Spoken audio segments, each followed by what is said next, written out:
Okay. When I was in high school, I prayed and asked God na kung maminyo man gani ko puhon, Lord, kanang nangalagad sa Ginoo kay package na. O 2013, iabot ka. Sa 10 years and 7 months nga atong relasyon, never jud kami buwig sa ako. Bisan kapila na di ka discourage sa una, wala jud ko nimo ang bata. Bisan unsa ka gubot ang atong relasyon before, wala jud ka natando. Many times ko ibuhi ang relasyon na kay gubot pa sa lupot ang atong relasyon. Pero wala jud ko'y laing madungog di mo maura gyud ni. Pray. Magpaabotan sa perfect timing nga ihatag ni Lord. Maabot na lagi na. Chill lang good. Sabay ningon, naunsa ka man diha. Year 2015. Gireveal sa Ginoo ni kasala karon. Dili lang ko detail. Ang ako na nakita is ako nga ipaso o ikaw nagtagad na ako sa ay. Kung nakita na ako dito sa akong damgo, ang support na gikan sa akong papa. Wala na ito nakuha taging pagtagad pirmiro kay basig bunga ra pud to sa akong emosyon. Kung impossible jud kay mahitabo. In July 2018, another revelation gikan sa Ginoo. Anong time mao na akong first abroad. The night before sa akong flight, niluhod ko og nag-ampo. Wala ko laing gi-pray sa Ginoo mao ra ni Lord, nakita nimo ang among kahimtang ni Riri. Ug wala ra ko'y kapadulngan ning relasyon na putla na lang ni kay total andam man ko. Dayon lahi ang gireveal sa Ginoo sa ako.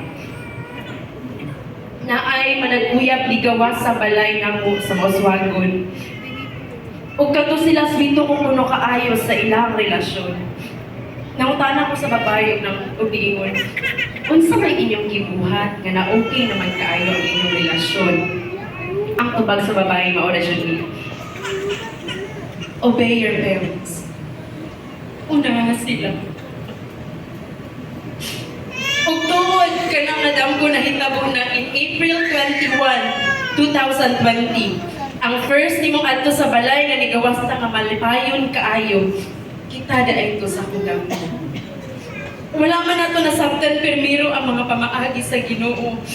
Pero kanira jud akong masulti. Dami daay sa feeling ning right time nga ihatag sa Ginoo. Grabe, nakita na ko ang tanan nimong sacrifices sa atong relasyon. Nakita na ko ang tanan nimong effort, mapa-LDR man ta or madugol. Consistent kaayo ka. Supportive kaayo ka sa tanan akong mga plano.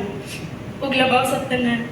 Imong gihigugma akong pamilya sama sa imong pagigugma sa ako.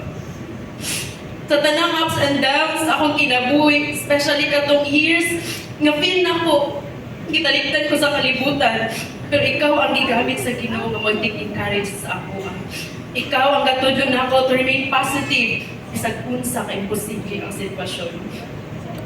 10 years and 7 months rin, super na nakaayo. Kung imong i-prove, imong kaugalingon, na dili jud ka kamahayan. So from this day, I pledge myself to you. I pray to God to be faithful to you, dili lang kay sa gugma, kundi sa tanang parte sa atong pamilya. I pray to submit myself to your headship as to the Lord. To love and accept you, dili lang kay karon, apil sa imong umaabot kabatasan. Atimanon ka sama sa pag-atiman sa imong ginikanan. Imong kagulanan ray akong kagulanan. Imong kadaugan akong kadaugan. Ug usara jud ang akong gipangayo sa Ginoo. That we may seek Him in all we do and place Him first sa atong kamiguyon. Excited na ko rin to build a family with you. And I know that the home we will build together will praise Him each and every day. 3, panalangin ka sa aking kinabuhi. Palakpakan na to. So,